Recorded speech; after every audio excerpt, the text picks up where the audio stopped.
রবিন এই সকালবেলা ঘুমিয়ে আছে, তখন তার মোবাইলে একটা কল আসে। রবিনের ঘুম ভেঙে যায়। মোবাইলটা হাতে নিয়ে দেখে তার একজন অনেক পরিচিত লোকের নাম্বার। রবিন কলটা রিসিভ করার সাথে সাথে ফোনের ওপাশ থেকে বলে, বস, পেয়ে গেছি আপনার একজন শিকারকে। কাকে পেয়েছিস বল? জাফর ইকবালকে পেয়ে গেছি।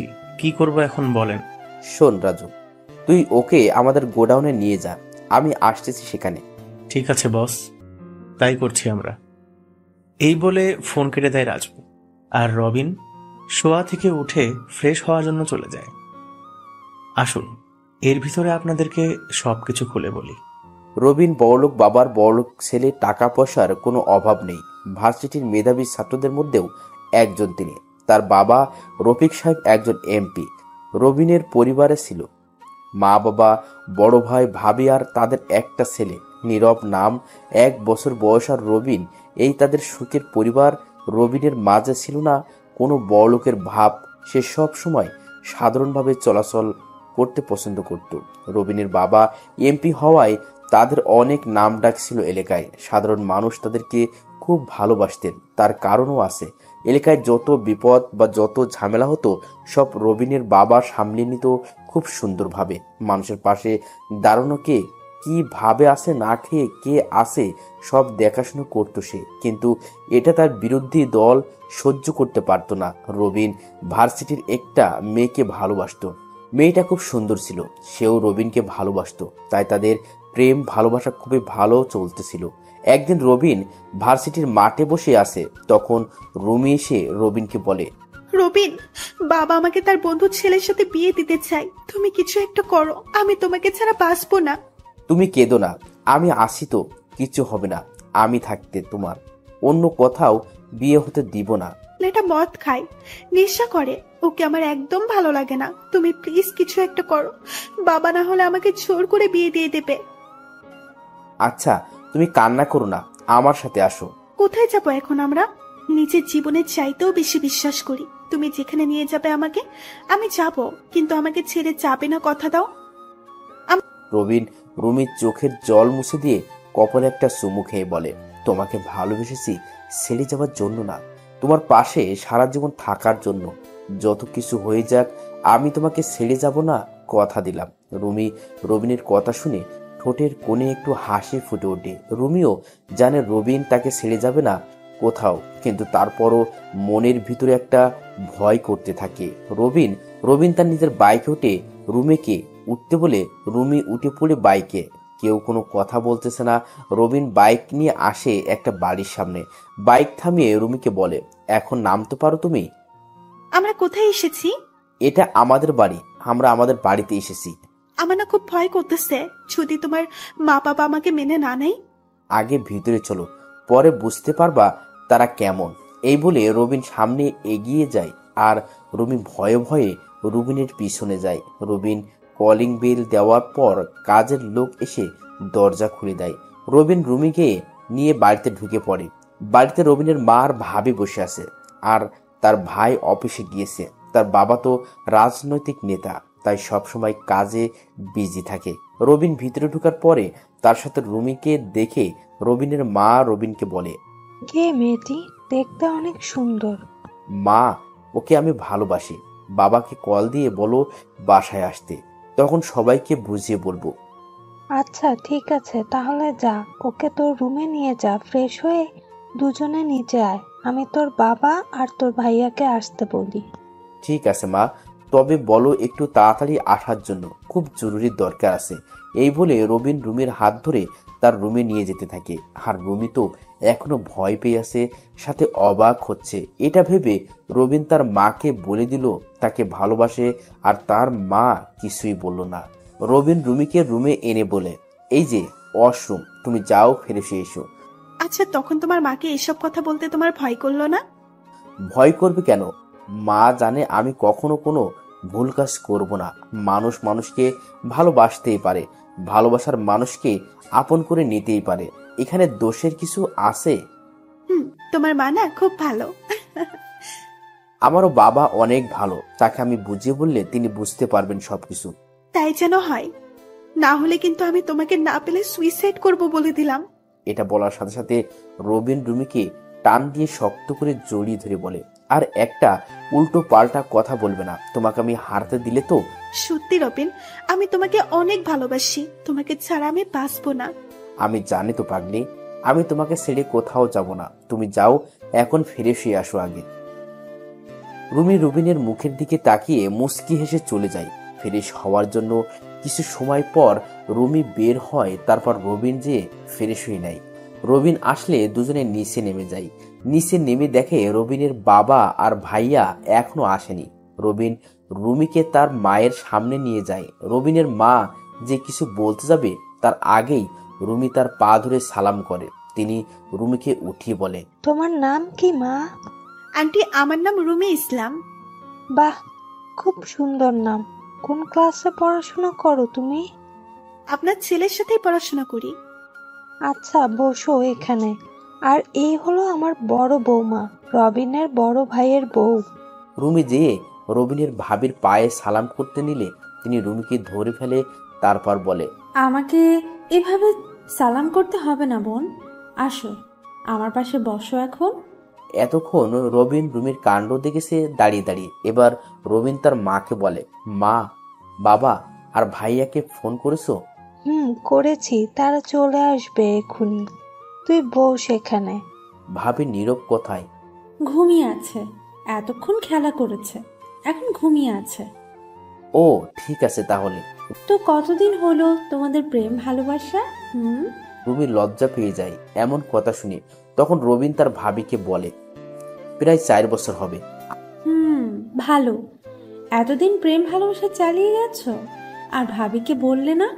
আসলে রবিন তার ভাবিকে বোনের মতো জানে। তার কোনো বোন না থাকায় আর ভাবির সাথে সব শেয়ার করে, শুধু এটা কোনোদিন বলেনি। আসলে ভাবি হয়েছে কি। আচ্ছা থাক, আর বলতে হবে না তোমার। রবিন তার ভাবির কথা শুনে হেসে দেয়। এর ভিতর বাড়ির কলিং বেল বেজে ওঠে। কাজের লোক যে দরজা খুলে দেয়। দরজা দিয়ে ঢুকে রবিনের ভাই আর তার বাবা দুজনে ভিতরে ঢুকে রুমের দিকে তাকিয়ে আছে। কিছু বলতে যাবে তার আগেই রবিন মা বলে, তোমরা ওকে চিনবে না, যাও রুমে যেয়ে ফ্রেশ হয়ে আসো, তারপর সব বলতেছি তোমাদেরকে। ঠিক আছে, যাচ্ছি। তারপর রবিনের বাবা আর ভাইয়া চলে যায় ফ্রেশ হওয়ার জন্য।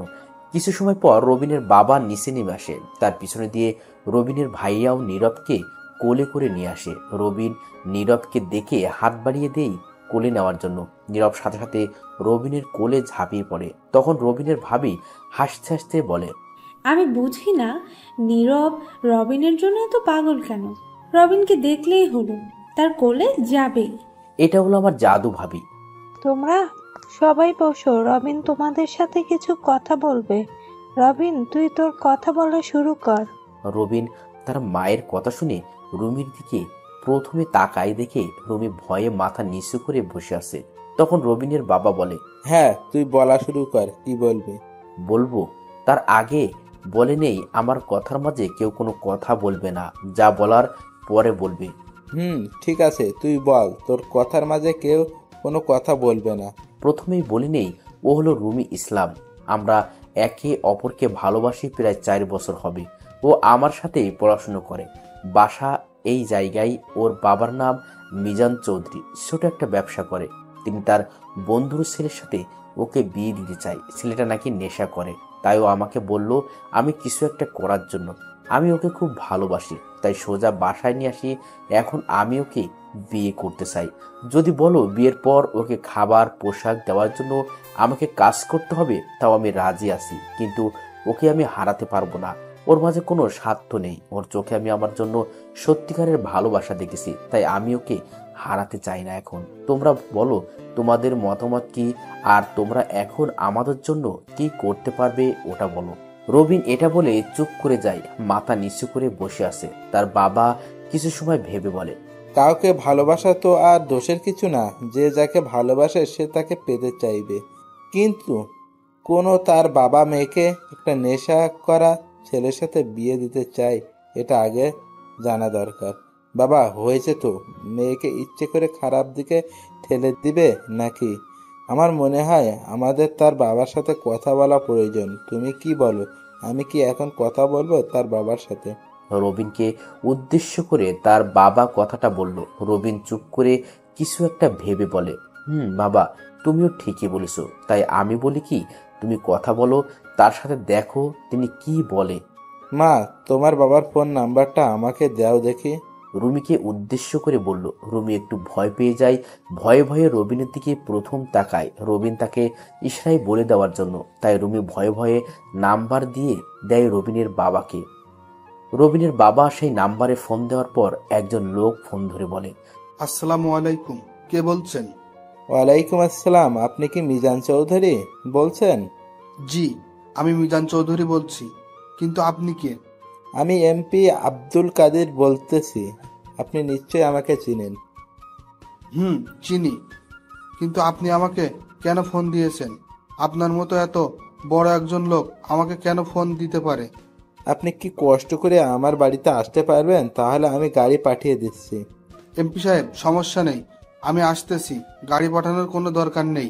রুমির বাবা ঢাকা শহরের ছোট একজন ব্যবসায়ী।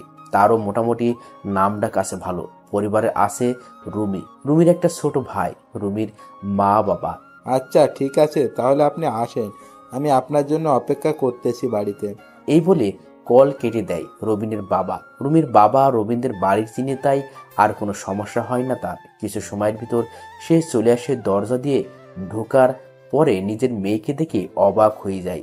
যে কিছু বলতে যাবে তার আগে রবিনের বাবা বলে, চৌধুরী সাহেব, আপনি এসেছেন, আসেন, এখানে বসেন। আমার মেয়ে এখানে কি করতেছে? মা, তুই এখানে কেন? আমি তো কিছু বুঝতে পারছি না। রুমি রীতিমতো ভয়ে আছে, মাথা নিচু করে বসে আছে। তখন রবিনের বাবা বলে, চৌধুরী সাহেব, আপনি শান্ত হন, সব বলতেছি আমি। ঠিক আছে, বলুন। চৌধুরী সাহেব, আপনার মেয়ে আর আমার ছেলে, তারা একে অপরকে ভালোবাসে। আপনি নাকি আপনার মেয়েকে আপনার বন্ধুর ছেলের সাথে বিয়ে দিতে চান, আর ছেলেটা নাকি নেশা করে। ঠিকই শুনেছেন, এখন কি করবেন বলেন? আপনি বাবা হয়ে কিভাবে নিজের মেয়েকে একটা নেশা করা ছেলের সাথে বিয়ে দিবেন? আপনার কি মেয়ের জন্য কোনো মায়া দয়া নেই? তাহলে কি করব আমি? ছোটবেলায় মা বাবাকে হারিয়েছি, একা একা বড় হয়েছি, অনেক কষ্ট করে ব্যবসা চালু করছি, তারপর সেখান থেকে বন্ধ হয়েছে, বিয়ে করছি। বিয়ের পরে ও হয়েছে, তখন আমি যা খুশি হয়েছি তা বলে বোঝাতে পারবো না। ওকে ছোটবেলা থেকেই যা চেয়েছে তা এনে দেওয়ার চেষ্টা করছি। তারপর একটা ছেলে, এই নিয়ে আমাদের সংসার খুব ভালোই চলতেছিল। কিন্তু 2 বছর আগে আমি ব্যবসায় অনেক বড় একটা ধাক্কা খাই, যার কারণে আমার অনেক টাকা লস হয়ে যায়। তখন পাশে এসে দাঁড়ায় আমার সেই বন্ধু। সে আমাকে টাকা দিয়ে নতুন করে ব্যবসা চালু করার কথা হয়েছে, তার সব টাকা 5 বছর পরে দিব। এখন সে বলতেছে তার নেশা করা ছেলের সাথে আমার মেয়ের বিয়ে না দিলে সব টাকা দেওয়া লাগবে 1 মাসের ভিতর। টাকা আমি জোগাড় করতে পারতেছি না, তাই বাধ্য হয়ে আমি নিজের হাতে মেয়েকে শেষ করে দিতেছি। এই কথা কেউ জানতো না, শুধু আমি আর আমার সেই বিশ্বাসঘাতক বন্ধু ছাড়া। আমি কখনো ভাবিনি সে আমার সাথে এমন করবে, না হলে আমি টাকা নিতাম না তখন তার কাছ থেকে। মিজান চৌধুরী এসব বলতে বলতে কেঁদে ফেলে। রুমিও তার বাবার কথা শুনে কেঁদে দেয়। রুমি ভাবে তার বাবা তাদের জন্য এত কষ্ট করতেছে। তাহলে রবিনের বাবা সব শুনে অবাক হয়ে গেল। কত টাকা নিয়েছেন তার কাছ থেকে আপনি? 12 লাখ টাকা নিছি। এখন তার টাকা দিতে হলে আমার ব্যবসা বিক্রি করে দিতে হবে, কিন্তু ব্যবসা বিক্রি করে দিলে আমি পরিবার নিয়ে কিভাবে চলবো বুঝতে পারতেছি না। তাই বাধ্য হয়ে নিজের হাতে মেয়েকে বলে দিতে হচ্ছে। আমাকে মাফ করে দিস মা, আমি তোর জীবনটা নষ্ট করে দিতেছি।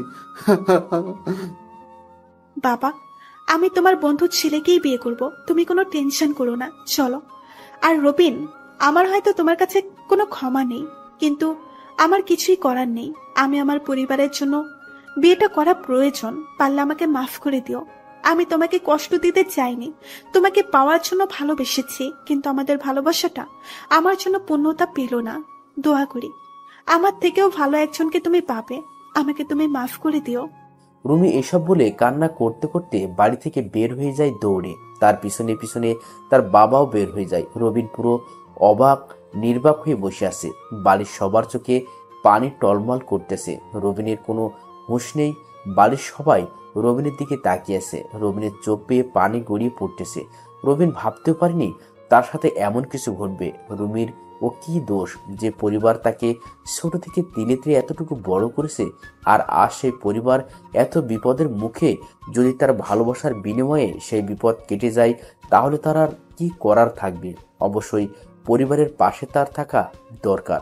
4 বছরের ভালোবাসা শেষ হয়ে যায় একটা বিপদের কারণে। হঠাৎ রবিনের হুঁশ ফিরে আসে তার বড় ভাইয়ের কথায়। তার বড় ভাই রবিনকে বলে, কিরে, এভাবে বসে থেকে কি হবে? পারলে কিছু একটা কর। এভাবে বসে থাকলে তো কিছুই হবে না। তুই কি তোর ভালোবাসাকে অন্য কারো হাতে সহ্য করবি, নাকি এভাবে বসে থাকবি? ভাইয়া, আমি এখন কি করব? আমি তো কিছুই বুঝতে পারছি না। শুধু জানি ওকে না পেলে আমি কিন্তু বাঁচবো না। আমি নিজেকে শেষ করে দেব। ও কিভাবে পারলো আমাকে এভাবে ফেলে যেতে? কান্না করতে করতে কথাগুলো বলল রবিন। তখন রবিনের বড় ভাই আবার বলে, এখানে তো আমি তার কোনো দোষ দেখছি না, তাহলে কেন তুই ওকে দোষ দিচ্ছিস? তুই কি কখনো পারতি আমরা বিপদে পড়লে আমাদেরকে ফেলে যেতে? না ভাইয়া, পারতাম না। কিন্তু আমি এখন কি করব বলো? এক কাজ কর, তুই মিজান চৌধুরীর বন্ধুর সাথে কথা বলে দেখ সে কি বলে।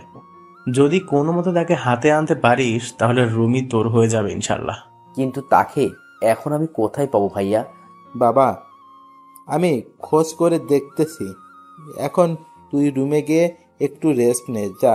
আমি তাকে খোঁজ বের করে তাকে বলবো। ঠিক আছে বাবা, তুমি তাহলে তাকে খুঁজে বের করো, আমি আসি এখানে। রবিন সোফায় বসে আছে। তার বাবা ফোন করে মিজান চৌধুরীর বন্ধুর ব্যাপারে সব খোঁজ লাগিয়ে দিয়েছে। অন্যদিকে রুমি তার বাবার সাথে বাড়িতে যেয়ে দৌড়ে তার রুমে চলে যায়। রুমে যেয়ে দরজা বন্ধ করে দিয়ে অজস্র কান্নায় ভেঙে পড়ে। রুমির মা এসে মিজান চৌধুরীকে জিজ্ঞেস করলে মিজান চৌধুরী আজকে কি কি হয়েছে সব বলে দেয়। মিজান চৌধুরীরও চোখের কোণে পানি চলে আসে। রুমির ছোট ভাই এবার ক্লাস 8ম শ্রেণীর ছাত্র, পড়ালেখায় মোটামুটি ভালো, নাম রেহান। সেও তার বোনের বিয়ের কথা শুনে মন খারাপ করে আছে, তাও যদি বিয়েটা হয় একটা নেশাখোরা ছেলের সাথে। রুমির মা রুমির দরজার সামনে যেয়ে দরজায় আওয়াজ করে বলে দরজা খোলার জন্য, কিন্তু রুমির দরজা খোলার কোনো নাম নেই।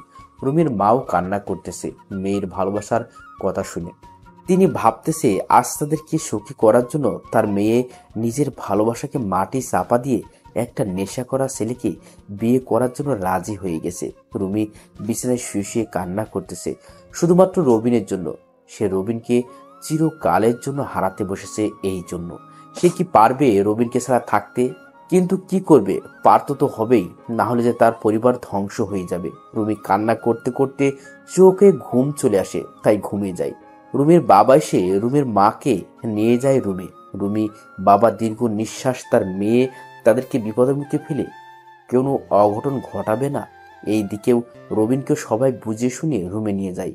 রবিন রুমে যেয়ে মোবাইলটা বের করে রুমির সাথে তোলা ছবি দেখে কান্না করে দেয় আর একা বলতে থাকে, বিশ্বাস করো আমি তোমাকে ছাড়া থাকতে পারবো না। আমি যে কোনো কিছুর বিনিময়ে হলেও তোমাকে পেতে চাই। আমি তোমাকে পাওয়ার জন্য সব করতে পারি। তোমাকে আমি পেয়ে ছাড়বো। দেখো তুমি। রবিন নিজের রুমে এভাবে রুমের ছবি নিয়ে কান্না করে আর কথাগুলো বলল। অন্যদিকে রুমিও ঘুমিয়ে আসে। দুপুর গড়িয়ে বিকেলের সময় রুমের ঘুম ভেঙে যায়। ঘুম ভাঙার সাথে সাথে সকালের ঘটনা মনে পড়ে যায়, তাই কিছু সময় নিজের অজান্তেই চোখের পানি ফেলল রুমি। তারপর গোসল করার জন্য চলে যায়। কলটা ছেড়ে দিয়ে কান্না করতে করতে গোসল শেষ করে রুমে। গোসল করা শেষ হলে জামাকাপড় পরে রুমের দরজা খুলে দেয়।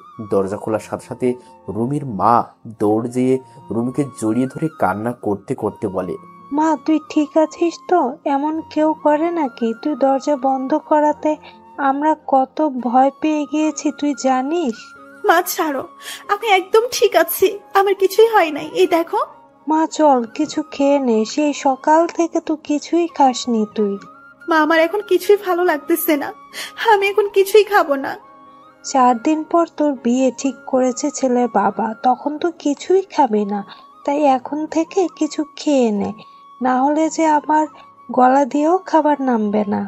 আজকে তাহলে তুমি আমাকে খাইয়ে দাও। হ্যাঁ মা চল, আমি তোকে খাইয়ে দিব। জানি না জীবনে কোন পাপ করেছি যার জন্য আজ তোকে নেশা করা একটা ছেলের সাথে বিয়ে দিতে হচ্ছে। রুমির মা কান্না করতে করতে বলল রুমিকে। তখন রুমি মিথ্যা হাসি দিয়ে বলে, মা আমি তাকে সত্যিই ভালোবেসেছি। তার সাথে আমার সম্পর্ক হলো 4 বছরের, আর তোমাদের সাথে সম্পর্ক হলো সারা জীবনের। তাহলে আজ তোমাদের বিপদে আমি তোমাদের মেয়ে হয়ে কিভাবে পিছিয়ে যাব বলো? হোক সে আমার ভালোবাসা, তাই বলে কি আমি আমার পরিবারকে ফেলে যাব নাকি এমন বিপদে? হতে পারে আমি তার কপালে ছিলাম না, তাই এমন হয়েছে আমার সাথে। আচ্ছা এখন চলো, খিদে পেয়েছে খুব। রুমির কোনো খিদে পায় না, সে এই কথা থেকে বের হওয়ার জন্য এমনটা বলেছে। এইদিকে রুবিন রুমে শুয়ে আছে, চোখে ঘুম নেই।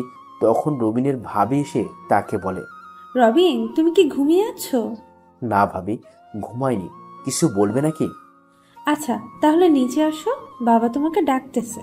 এই বলে রবিনের ভাবি চলে যায়। রবিন শোয়া থেকে উঠে নিচে নেমে দেখে তার বাবা আর ভাই বসেছে সোফায়। রবিন যে সোফায় বসে মাথা নিচু করে তার বাবাকে বলে, বাবা তুমি নাকি আমাকে ডেকেছো? মিজান চৌধুরী খোঁজ পেয়ে গেছি, তার নাম রহিম শিকদার, বাসা পাশের শহরে। কালকে ও তার সাথে দেখা করবে, আমি কষ্ট করে একজনকে দিয়ে রাজি করিয়েছি। ঠিক আছে বাবা, কিন্তু কোথায় দেখা করবে কিছু বলেছে নাকি? আমাদের এই রেস্টুরেন্টে আসার জন্য বলেছি, সে বলেছে সকাল 10টার মধ্যে আসবে। রবিনের বাবার 2টা রেস্টুরেন্টে আছে ঢাকা শহরে। রবিন মাঝে মাঝে একটার দেখাশোনা করে। ঠিক আছে বাবা, আমি তাহলে 10টার মধ্যে সেখানে থাকবো। আর তোমাকে অনেক অনেক ধন্যবাদ বাবা। রবিনের বাবা কিছু না বলে মুচকি হাসলো। এখন রবিনের কাছে অনেকটা ভালো লাগতেছে। রবিন ভাবতেছে সে রুমিকে যে ভাবেই হোক পেতে চাই। রবিন আবার নিজের রুমে চলে যায়। পরের দিন সকালবেলা সেই সময় মতো রবিন সেখানে যেয়ে উপস্থিত হলো। রবিন একজন লোককে বসে থাকতে দেখে তার কাছে যেয়ে বলে, আপনি কি মিস্টার রহিম শিকদার? লোকটি বলল, আমি। আপনি মনে হয় রবিন, বসেন। রবিন বসার পর লোকটা বলে, দেখুন, আমি সবই শুনেছি, আপনাদের কথা আমি সব শুনলাম, কিন্তু আমার কিছুই করার নেই। আমি তার থেকে টাকা পাবো। এখন সে আমার টাকা দিতে পারবে না, তাই তার মেয়েকে আমি আমার ছেলের জন্য নিব। আমার ছেলে নেশা করে, এই জন্য সব টাকার বিনিময়ে মাফ করে দিলাম। কিন্তু আপনি তো তাকে সময় দিয়েছিলেন 5 বছরের, তাহলে 2 বছরের টাকা নেবেন কেন? আমার টাকা আমার যখন মন চায় তখন নিব। এখানে তো কোনো স্টেম্প সই করা হয় না যে 5 বছর পরই নিব। কিন্তু আমি ওই মেয়েকে ভালোবাসি, সে মেয়েও আমাকে ভালোবাসে, তাই আমি তাকে বিয়ে করতে চাই। আপনি প্লিজ আমাদের সম্পর্কটা নষ্ট হতে দিয়েন না। রবিন হাত জোর করে লোকটাকে কথাগুলো বলল। লোকটা রবিনের কথা শুনে হাসতে হাসতে বলে, ভালোবাসা এখন কোনো ভালোবাসা চলে না রে, এখন চলে শুধু টাকার ভালোবাসা। যদি আপনি তাকে সত্যিই ভালোবেসে থাকেন ওকে, তাহলে আমি তার বাবার কাছ থেকে যত টাকা পাবো দিয়ে দেন, তাহলে আমি আপনাদের মাঝখান থেকে সরে যাব। আপনাকে 12 লক্ষ টাকা দিলে আপনি সরে যাবেন আমাদের মাঝখান থেকে? তাই, এছাড়া আমার আর কিছুই করার নেই। ঠিক আছে, আমি টাকার মিল করতে পারলে রাতে আপনাকে ফোন দিয়ে জানাবো। ওকে, গুড বয়, চেষ্টা করো নিজের ভালোবাসাকে পাওয়ার জন্য। এই বলে রহিম সিকদার উঠে চলে যায়। আর রবিন অনেক চিন্তিত হয়ে যায়, কিভাবে এত টাকা জোগাড় করবে সে। এসব ভাবতে ভাবতে বাড়িতে চলে আসে। অন্যদিকে রুমিদের বাড়িতে বিয়ের আয়োজন হতেছে মোটামুটি ভালোই। রুমির চোখে কোনো পানি নেই আজ, কারণ কান্না করতে করতে মনে হয় চোখের পানিও শুকিয়ে গেছে। তবে রুমি এখন বেঁচে থেকেও মরার মতো হয়ে আছে, তার হাতে কিছুই করার নেই ভালোবাসার মানুষটার কাছে যাওয়ার। কারণ আজ যে পরিবারের জন্য নিজের ভালোবাসাকে কোরবানি দিয়েছে।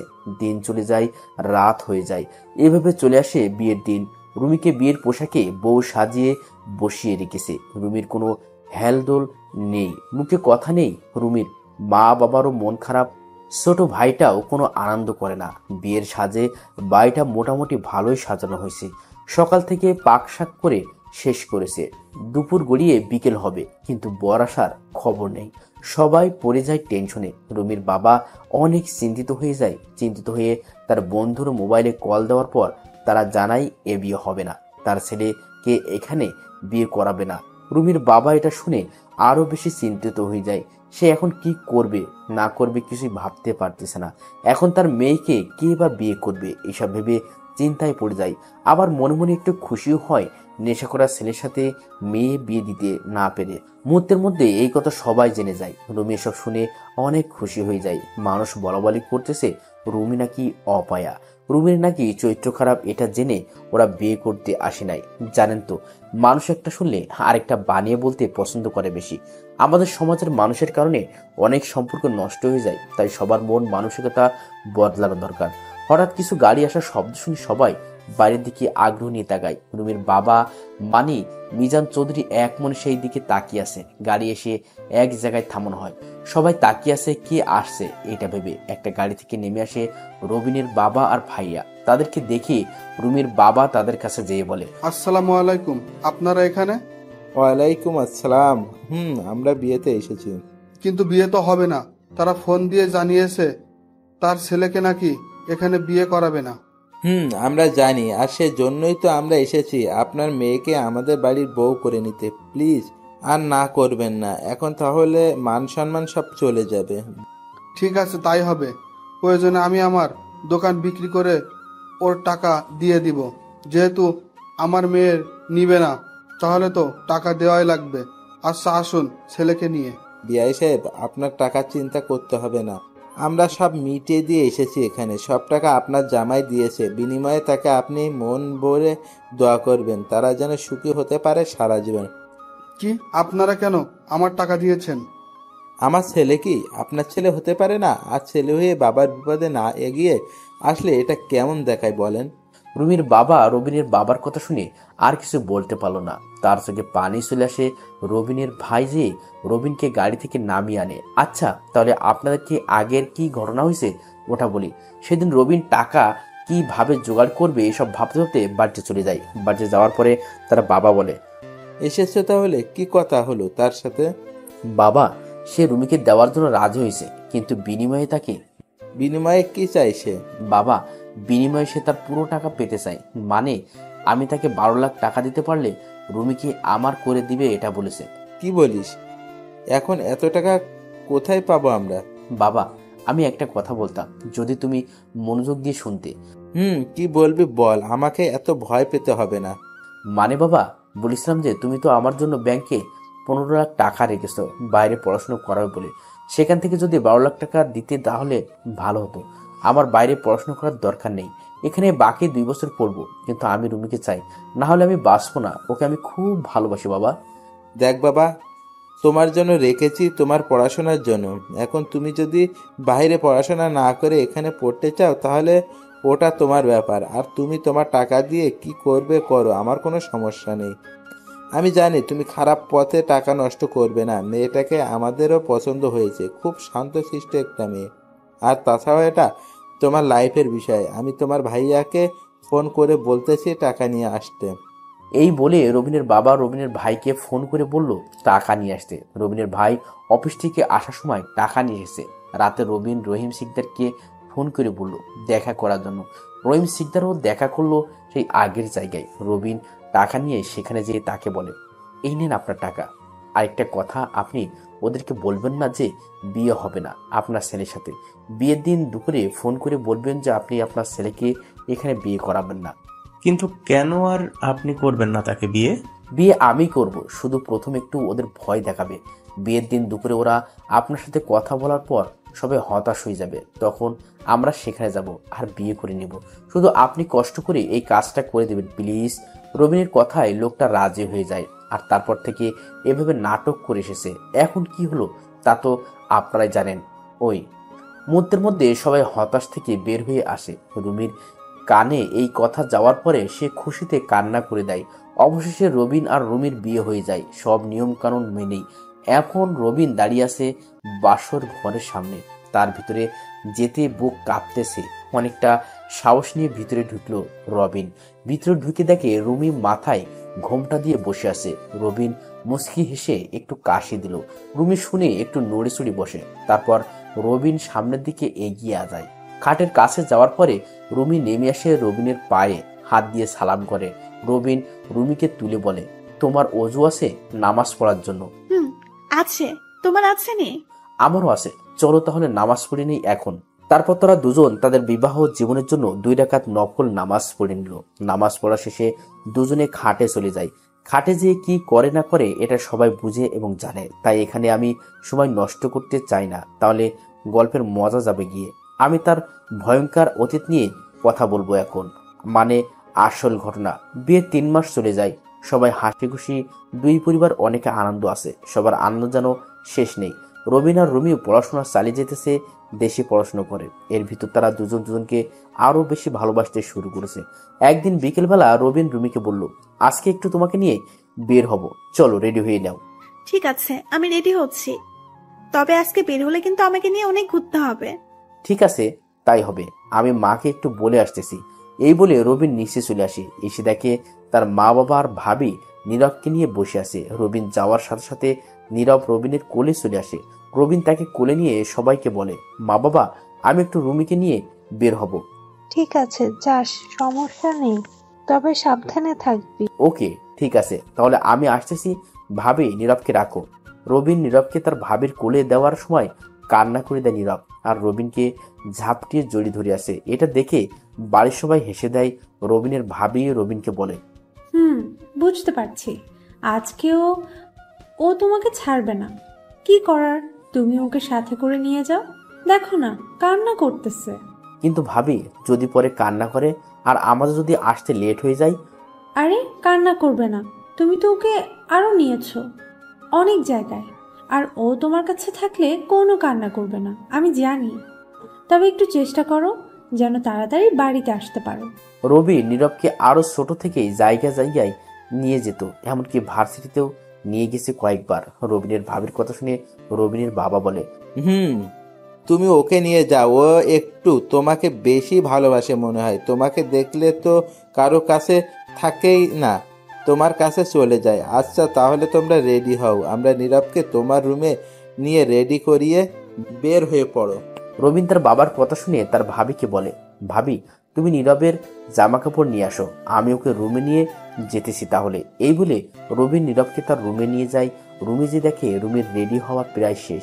রবিন তখন রুমিকে বলে, এই দেখো কাকে নিয়ে এসেছি, আজকে ওকে নিয়ে যাব আমাদের সাথে করে। নীরব যে, ও আমাদের সাথে যাবে সত্যি? সত্যি, ওকে আমাদের সাথে করে নিয়ে যাব আজকে।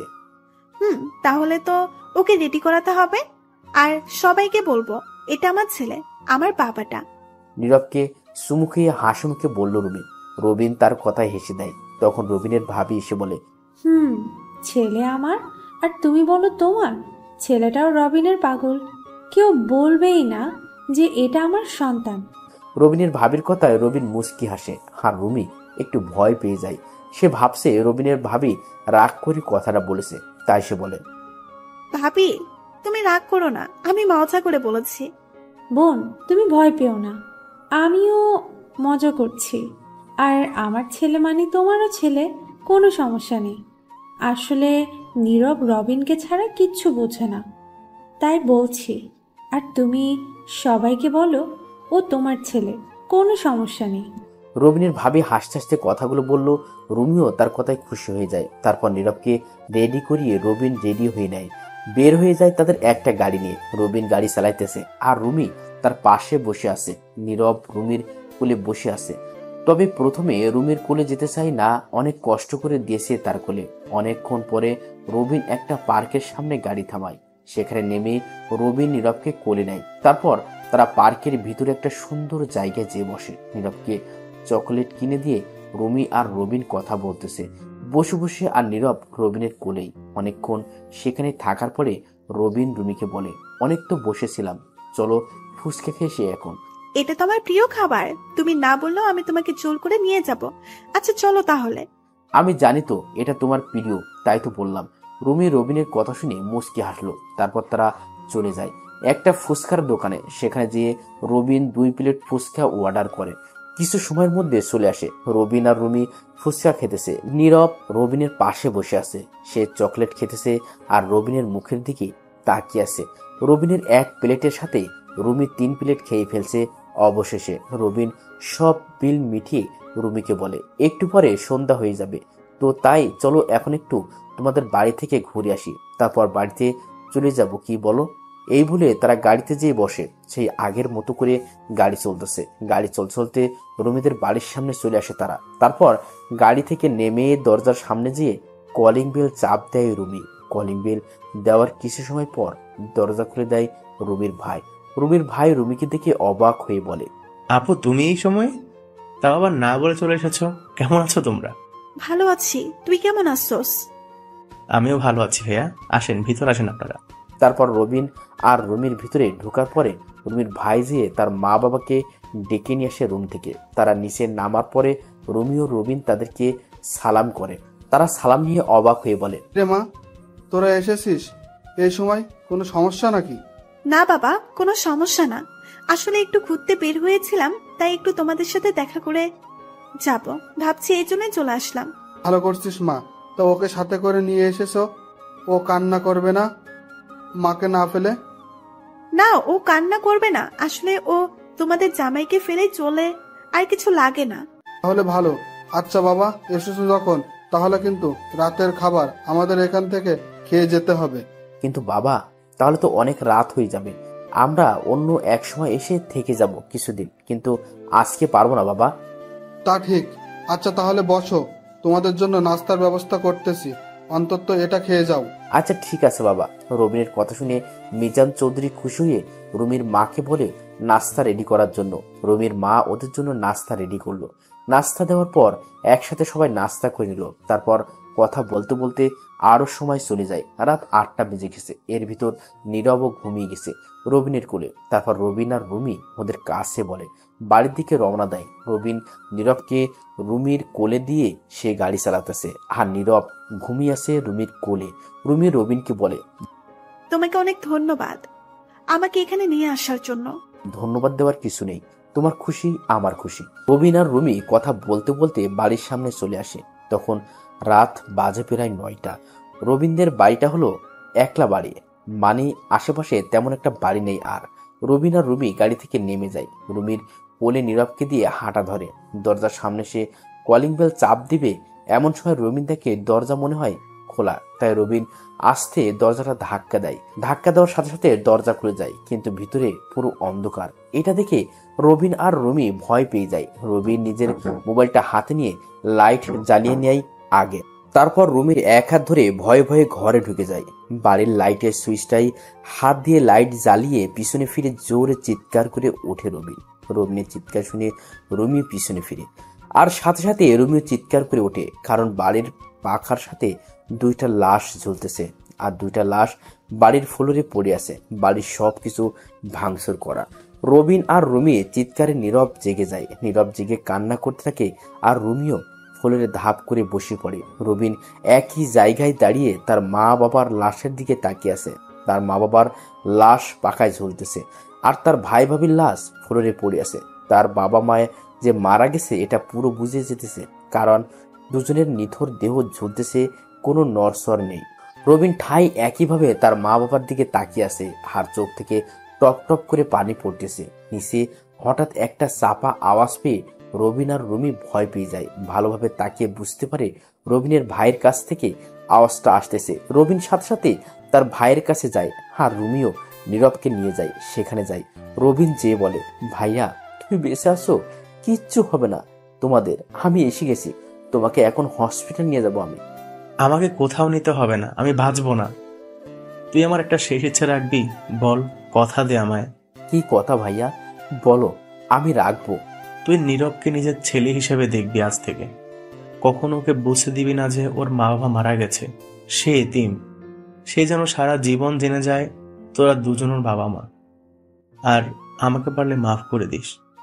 আমি মা বাবাকে বাঁচাতে পারলাম না, ওরা আমাদেরকে বাঁচতে দিল না। তোর কাছে একটা ছোট্ট অনুরোধ, তুই নীরবকে নিয়ে এই দেশ ছেড়ে চলে যা, না হলে ওরা তোদেরকেও মেরে ফেলবে।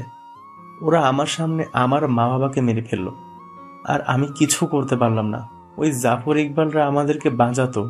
রবিনের ভাই আর কিছু বলতে পারল না, তার দেহ থেকে প্রাণটা বের হয়ে যায়। এর আগেই এখন রবিনের ভাইয়ার ও নিথর দেহ পড়ে আছে, আর রবিন হাউমাউ করে কান্না শুরু করে দেয়। রবিন ফোন করে থানায় ফোন করে সব জানানোর পরে পুলিশ চলে আসে 2 গাড়ি। এর মধ্যে এলাকায় জানাজানি হয়ে যায় এই খবর। দলে দলে মানুষ আসা শুরু করে দিয়েছে। একে তো খুন করা হয়েছে 4 জনকে, তার উপর এমপি ও তার পরিবারকে। এমন কথা শুনলে তো মানুষ জানাজানি বেশি হবে। সাংবাদিক এসে গেছে অনেক, সব খবরের চ্যানেলে একই খবর দেখাইতেছে। পুলিশ এসে সব লাশ নিয়ে যায় থানায়। সাংবাদিক রবিনের সাথে কথা বলার অনেক চেষ্টা করে, কিন্তু পারে না। পুলিশ রবিনের সাথে কাউকে দেখা করতে দেয় না, কারণ রবিন এখন কান্না করতেছে, তার মন ভালো নেই। রুমি তার বাবার কাছে ফোন করে সবকিছু জানায়। তার বাবা এসব শুনে রুমির মা আর ভাইকে নিয়ে চলে আসে রাতেই। তারা এসেই রুমিকে বলে, কিরে মা, এসব কি করে হলো? শান্ত কি জানি বাবা, বলতে পারবো না। আমরা এসে দেখে এমন অবস্থা, কেন যে আজকে আমার পাশে থেকে বের হলাম। শান্ত হ মা, এখন কি আর হবে? যা হওয়ার তা তো হয়ে গেছে। একদিন কেটে যায় সবাই কান্নাকাটি করতে করতে। পরের দিন পুলিশ এসে রবিনকে জিজ্ঞেস করতে ঠিক কি হয়েছে। রবিন প্রথম থেকে শেষ পর্যন্ত সব বলে দিল পুলিশকে। তার ভাই যা যা বলেছে তাও বলে দিল পুলিশকে। পুলিশ এসব শুনে রবিনকে বলে, জাফর ইকবালের নাম বলেছে, কিন্তু তো একটা গোলমাল আছেই। তবে এখন প্রমাণ ছাড়া কিছু করা যাবে না। আপনি টেনশন করবেন না, আমরা দেখতেছি কি করা যায়। সবাই জানে আমাদের এমপি সাহেব কত ভালো মানুষ ছিলেন। নিশ্চয়ই কেউ তার এই ভালো থাকা মেনে নিতে পারে নাই, তাই এমন কাজ করছে। উপর থেকে আমাদেরকে বলা হয়েছে ভালো করে খোঁজ নিতে। আমরা তাই করার চেষ্টা করব। আর যেহেতু আপনার ভাই আপনাকে বলেছে এই বাড়িতে থাকলে আপনার বিপদ হবে, তাহলে কিছু দিনের জন্য আপনারা এই বাড়ি থেকে চলে যান। রবিন পুলিশের কথা মতো তাই করলো। রবিন চাইছে তাদের অন্য জায়গায় আরেকটা বাড়ি আছে, ওখানে থাকবে। কিন্তু রুমির মা বাবার অনেক জোরাজুরিতে রুমিদের বাড়িতে চলে যায় 2 মাস, কিন্তু পুলিশ কিছুই করতে পারেনি। রবিনের পরিবারের খুনিকে তা এখন জানতে পারেনি পুলিশ। যারা খুন করছে তাদেরকে বের করতে পারেনি পুলিশ। রবিনদের যত ব্যবসা ছিল তা এখন রবিনকে দেখাশুনো করা লাগে। এমনকি তার বাবার যে কাজ ছিল তাও রবিনকে সামলাতে হয়, কারণ এলাকার মানুষ চাই রবিনের বাবা যেমন ভালো মানুষ ছিল রবিনও তেমনি হবে। এই জন্য রবিন এখনো সব সামলানো লাগবে। রবিন রাজি ছিল না প্রথম, সবার জোরজুরিতে এখন তার বাবার কথা ভেবে রাজি হয়ে যায়। এই 2 মাসে রবিন ও অনেক চেষ্টা করছে তার বাবার খুনিকে বের করার জন্য। 2 মাস পর একদিন পুলিশ রবিনকে ফোন করে জানায় থানায় দেখা করার জন্য। রবিনও তাই করে। পরের দিন সকালবেলা রবিন থানায় চলে যায়। পুলিশ অফিসারকে বলে, আমাকে কেন আসতে বললেন এখানে? দেখুন রবিন সাহেব, আমরা এই 2 মাসের অনেক চেষ্টা করছি এমপি সাহেবের খুনিকে বের করার জন্য, কিন্তু আমরা কোনো প্রমাণ জোগাড় করতে পারিনি। এখন আমরা কি করব বলেন? ওপর থেকে কি বলেছে এটা নিয়ে আপনাদেরকে? তারা তো বলছে আরো ভালো করে খোঁজ করার জন্য, কোনো কিছু সন্দেহ হলেই ওটাকে নিয়ে নিতে, কাউকে সন্দেহ হলে তাকে অ্যারেস্ট করতে, কিন্তু আমরা তেমন ধরনের কিছুই পাই নাই। ঠিক আছে, আপনারা আপনাদের কাজ চালিয়ে যান। কোনো সমস্যা হলে আমাকে বলবেন, আর কোনো হেল্প লাগলেও আমাকে বলবেন। ঠিক আছে, আমরা তাই করব। আপনি তাহলে এখন আসতে পারেন, কোনো সমস্যা নেই। আচ্ছা, উপর থেকে কিছু বলেছে কি যে বাবার এমপির দায়িত্ব আমি নিয়েছি? না, তা বলেনি। তবে সামনের বছর নাকি ইলেকশন হবে শুনলাম। আপনি যদি ইলেকশন দাঁড়াতে চান তাহলে আগের থেকে রেডি হয়ে থাকবেন। দেখি কি হয়, তবে আমার দাঁড়াতে ইচ্ছে করছে না, এইসব আমার ভালো লাগে না। এই বলে রবিন থানা থেকে বের হয়ে যায়। রবিন তার গাড়ি থেকে উঠবে, তখন দেখে জাফর ইকবাল থানায় ঢুকতেছে। এটা দেখে রবিন অবাক হয়ে যায়। তাই রবিন আবার থানার দিকে পা বাড়ায়। যখন রবিন দরজার সামনে যায় তখন শুনতে পায় ভিতর থেকে পুলিশ অফিসার হেসে সে জাফর ইকবালকে বলতেছে, এই মাত্র ওই এমপির ছেলে বের হয়ে গেল। তাকে 6-9 বলে বুঝিয়ে দিয়েছি আমরা যে এটার ভিতর জড়িত আছি, সে বুঝতে পারবে না। আপনি কোনো টেনশন করবেন না। যদি ওই এমপির ছেলে বেশি বাড়াবাড়ি করে তাহলে তাকেও দুনিয়া থেকে উপরে পাঠিয়ে দিব, কি বলেন? না, তা করা যাবে না, না হলে আমরা বিপদে পড়ে যাব। উপর থেকে এমনিতেই আমাদের অনেক চাপ দিতেছে। শুধুমাত্র আমাদের গোড়ার মানুষ আছে বলে কিছু হচ্ছে না, না আমাদের হলে অনেক সমস্যায় পড়ে যেতাম। ঠিক আছে, ওকে, এখন কিছু করব না তাহলে। আর আপনি টেনশন করবেন না, উপর থেকে আমাদেরকে কিছুই করতে পারবে না। শুধু 1 বছর অপেক্ষা করতে হবে, তাহলে আমরা আমাদের রাজত্ব দেখাবো সবাইকে। ভাই, তখন খেয়াল হবে। আর ওই এমপির ছেলে মনে হয় ইলেকশন দাঁড়াবে না, সে বলল। এমনভাবে তারা আরো কিছু সময় কথা বলে। জাফর ইকবাল থানা থেকে বের হয়ে যায়। জাফর ইকবাল বের হওয়ায় আগেই রবিন লুকিয়ে যায়। জাফর ইকবাল তার গাড়ি নিয়ে চলে যায়, আর রবিন তার গাড়িতে যেয়ে বসে মনে মনে বলে, তাহলে আমার পরিবারের খুনি দুজনকে পেয়ে গেলাম। আরে, আমি তো আগেই জানতাম তোরা এটাতে জড়িত আছো। রবিন আগেই বুঝতে পেরেছে ওরা যে এই খুনে জড়িত আছে, কিন্তু রবিন আগেই ভেবে রাখছে সে তার পরিবারের খুনিদেরকে খুন করে তার প্রতিশোধ নেবে। এক ভয়ঙ্কর প্রতিশোধ নেবে রবিন। রবিন চেয়েছিল সামনের ইলেকশন সে দাঁড়াবে না, কিন্তু এখন ঠিক করেছে দাঁড়াবে। রবিন চলে যায় বাড়িতে। তারা এখন তাদের আলাদা বাসায় থাকে। বাসায় যেয়ে দেখে নীরব সবাই বসে বসে কার্টুন দেখতেছে, আর রুমি নীরবকে খাবার খাইয়ে দিতেছে। নিজের ছেলের মতোই নীরবকে ভালোবাসে রবিন আর রুমি। নীরব প্রথম মাঝে মাঝে কান্না করত, কিন্তু এখন আর করে না। আর নীরব এই কিছুদিন ধরে রবিনকে বাবা বলে, রুমিকে মা বলে ডাকা শুরু করে। ছোট বাচ্চাদের যদি অনেকদিন আপনি আপনার কাছে নিয়ে রাখেন, তাকে যদি মা বাবার মতো ভালোবাসেন, তাহলে সে আপনাদেরকেই মা বাবা বলবে, এটা শিওর। কারণ ছোট বাচ্চারা কিছু বুঝে না, তারা অনেক ভালোবাসা ফেলেই হয়। রবিন বাসায় ঢোকার পর নীরব রবিনকে দেখে দৌড়ে এসে কোলে উঠে যায়। তারপর রবিনকে বলে, বাবা, আমার জন্য চকলেট আনো না তুমি? বাবা এনেছি চকলেট, এই নাও। বাবা, আমি খাবার খেয়ে তোমার সাথে খেলা করব, তুমি কোথাও যাবে না। এই বলে নীরব চলে যায় খাবার খাওয়ার জন্য। আর রবিন রুমির সাথে একটু কথা বলে নিজের রুমে চলে যায়। সেখানে যে ফেরেসে বিছানায় শুয়ে ভাবে কি করা যায়, কিভাবে এসব তথ্য বের করবে। সে অনেক ভেবে চিন্তা করে একটা বুদ্ধি বের করে, আর তা হলো সে একটা গ্যাং তৈরি করবে। আর সেই গ্যাংয়ের লিডার থাকবে রবিন। তাদের গ্যাংটা হবে মূলত দেশ থেকে মাস্তান, দেশকে যারা ভালোবাসে না, যারা টাকার কাছে বিক্রি হয়ে দেশের খারাপ চায়, তাদেরকে শিক্ষা দেওয়ার জন্য। এসব ভাবতেছে রবিন। তখন রুমি নীরবকে সাথে করে নিয়ে এসে রবিনকে বলে, সকালে তো কিছুই খেয়ে যাও না, চলো কিছু খাবে এখন। তুমি কি কিছু খেয়েছো এখনো? ঠিক আছে চলো তাহলে। বাবা আসো আমার কাছে। নীরব রবিনের কাছে চলে যায়। রবিন তাকে কোলে তুলে নিয়ে নিচে নেমে আসে, রুমি সহ। তারপর নীরবকে কার্টুন দেখাতে দিয়ে রবিন আর রুমি একসাথে নাস্তা করে নেয়। নাস্তা করা শেষ হলে রুমি রবিনের কাছে বাচ্চাদের মতো আবদার করে বলে, আজকে কি তোমার একটু সময় হবে আমাদেরকে নিয়ে ঘুরতে যাওয়ার? এভাবে বলতে হয় নাকি? তুমি বললে আমি আমার সব কাজ রেখে তোমাকে নিয়ে ঘুরতে পারবো, কোনো সমস্যা নেই। তুমি রেডি হয়ে নাও, আর নীরবকেও রেডি করে নাও। তুমি অনেক ভালো। আচ্ছা আমি তাহলে রেডি হয়ে নিই, তুমিও রেডি হয়ে নাও। তারপর তারা রেডি হয়ে নেয় ঘুরতে বের হওয়ার জন্য। সারাদিন ঘোরাঘুরি করে রাতে রেস্টুরেন্টে থেকে খাওয়া দাওয়া করে বাড়িতে আসে। বাড়িতে এসে সেদিনের মতো শুয়ে পড়ে তারা। পরের দিন সকালবেলা রুমি রবিনকে ডাকা দেয় ঘুম থেকে ওঠার জন্য। তাই রবিন ঘুম থেকে উঠে ফিরে শুয়ে নাস্তা করে নীরবকে একটু আদর করে অফিসে চলে যায়। এভাবে চলে যায় আরো 6টা মাস। এর ভিতর রবিন হয়ে যায় খুব ভয়ঙ্কর একজন মানুষ। তার একটা টিম গঠন করে নিয়েছে এর ভিতর, আর সেই টিমের নাম দিয়েছে RR গ্রুপ। RR হলো তার নাম থেকে নেওয়া প্রথম অংশ। এই 6 মাসে রবিনের এই টিম নিয়ে সামাজিক যোগাযোগ মাধ্যমে অনেক তোলপাড় শুরু হয়ে যায়। তার কারণ হলো এই গ্রুপটা যেই কোনো নেশা করার জায়গা, বারে, তারপর যারা মানুষকে বিনা কারণে কষ্ট দেয় তাদেরকে হয়তো পৃথিবী থেকে সরিয়ে দেয়, আর না হলে তাদের অবস্থা পুরো খারাপ করে ফেলে। কিন্তু এই গ্রুপের কাউকে সাধারণ মানুষ চেনে না। অবশ্য মানুষ তাদেরকে চিনবেই কি করে? যেখানে পুলিশ তাদের কোনো হদিস পায় না, সেখানে সাধারণ মানুষ কিভাবে কি পাবে? ওই গ্রুপটা যে কোনো হামলা চালায় রাতের অন্ধকারে। এটা যে রবিনের গ্রুপ তা কেউ জানে না, রুমিও জানে না এটা। রবিন কখনো তাকে বলেনি। রবিন যে মাঝে মাঝে রাতে বাড়ি থেকে বের হয় এটা রুমি বুঝতে পারে, কিন্তু কখনো সে রবিনকে এটা নিয়ে কিছু বলে না। তার বিশ্বাস রবিন কোনো কাজের জন্য বের হয়, তাকে রবিন কখনো ঠকাবে না, এটা তার পুরো বিশ্বাস আছে। রবিন তাকে ঠকাবে না, সে তো তার প্রতিশোধ নিতে চায়।